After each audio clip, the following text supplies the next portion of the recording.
late, but somehow, some way, they freaking collapsed, y'all. They missed a 55-yard field goal. Rams go down and score. Then end of the game, pivotal PI right there. Rams go down, kick a walk-off field goal. Blouses. Matt Stafford, without Cooper Kupp, without half of his offensive line, without most of the notable players, find a way to get it done. Exactly. I mean, it was incredibly impressive. Shady, should the Niners be panicked, man? Nope. Lost a divisional game on the road, right? They should have won that game, but they lost. These coaches know each other very, very well. I think once they get their players back, they'll be rolling. And not even that. I think when a guy like Brandon Ayuk, who's a beast, in my opinion, once he gets his feet up under him, dropping easy passes, which he don't ever do, once he gets back right, they're going to be solid. They can run the ball well. The defense, you know what they do on defense. I wouldn't panic. We'll see them in the playoffs, and we know what type of Niners football they play. I'm not panicked. I'm not panicked at all, in large part because of what happened in the pre-show meeting. In the pre-show meeting, we had an argument about equity. And to be like, what have you done historically? And based upon what you've done historically, we had a disagreement about equity. Based upon what you've done historically, that's got to matter.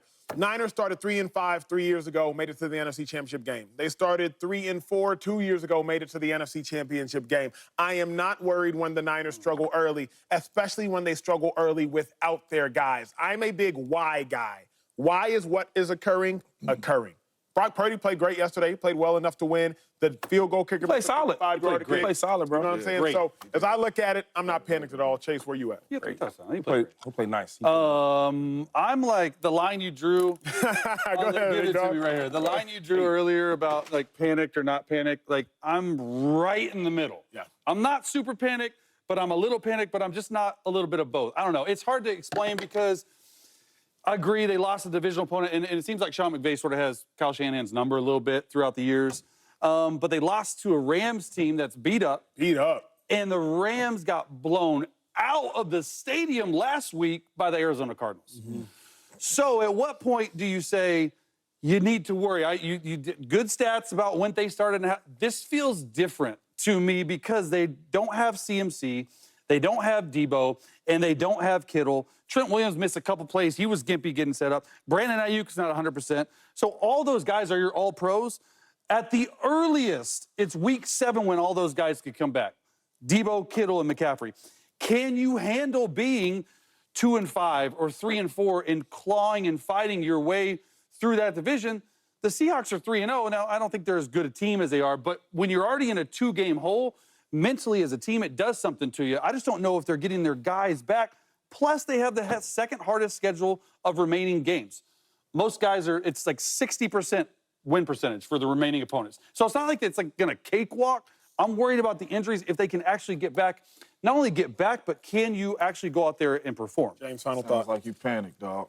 Sounds like you panicked. A bit of line. And I am. Okay. What is the only thing that can hold the Niners back? Injuries. And that's what they got. Like, that's the only thing that's stopping them from getting back to that game is injuries. They have the roster from top to bottom, offense and defense. The thing that's holding them back is injuries, and right now, that's what they have. And really, track record, when we talk about equity and all that, track record says y'all get injured.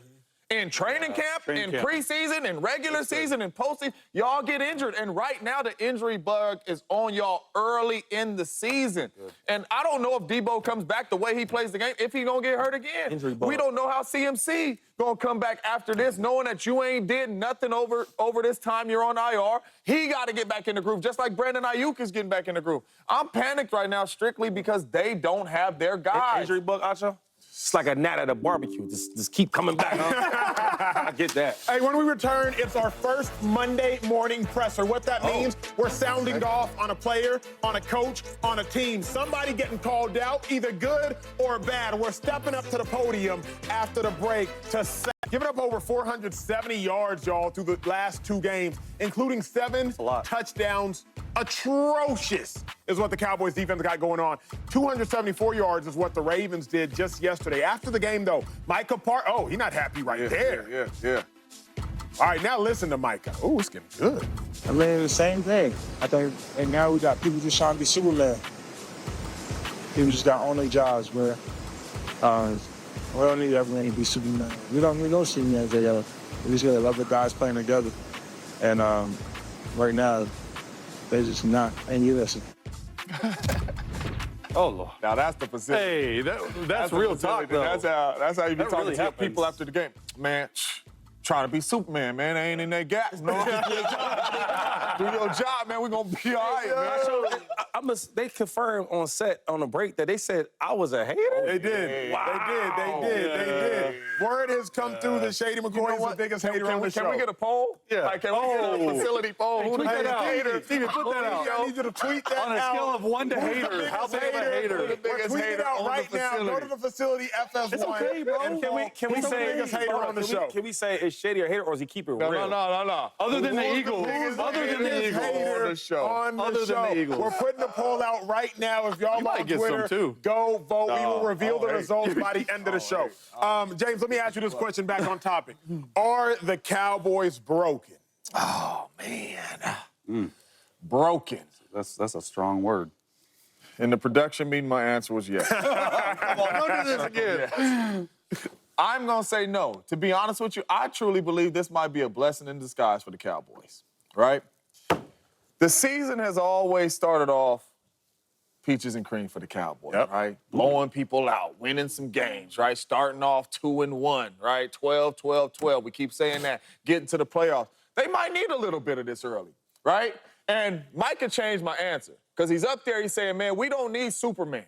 Do your job. You see him on the sideline with another all-pro player, Pro Bowl player, DeMarcus Lawrence, about to basically come to blows. I like that. This might be what they need. They might need to light a little fire. They might need a little adversity early in the season because what I do know is when stuff ain't going right, that's who you find out who you really are, right? When your back is against the wall and you're out there with the same people because the roster ain't finna change. You're out there with the same people.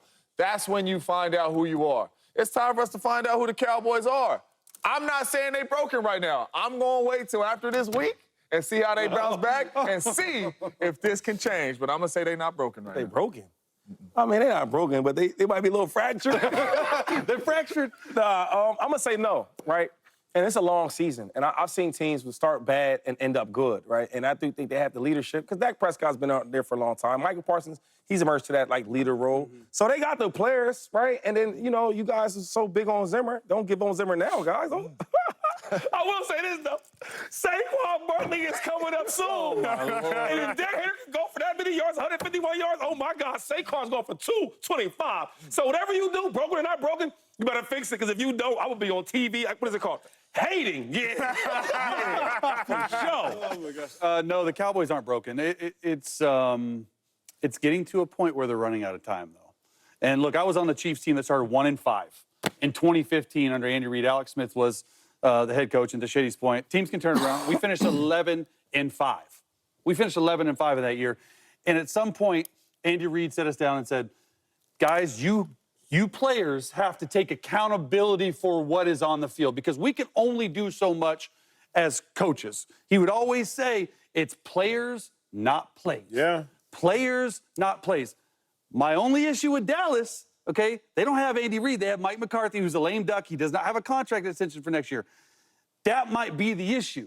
He might be trying to do too much. At the end of the day, what Micah Parsons just did and what Dak just did, like staying up, like get off that bandwagon, like I like that. I like the player-led accountability, but they're running out of time to fix it, and they better get rolling this week. Quick question. What you guys, where'd y'all go that year?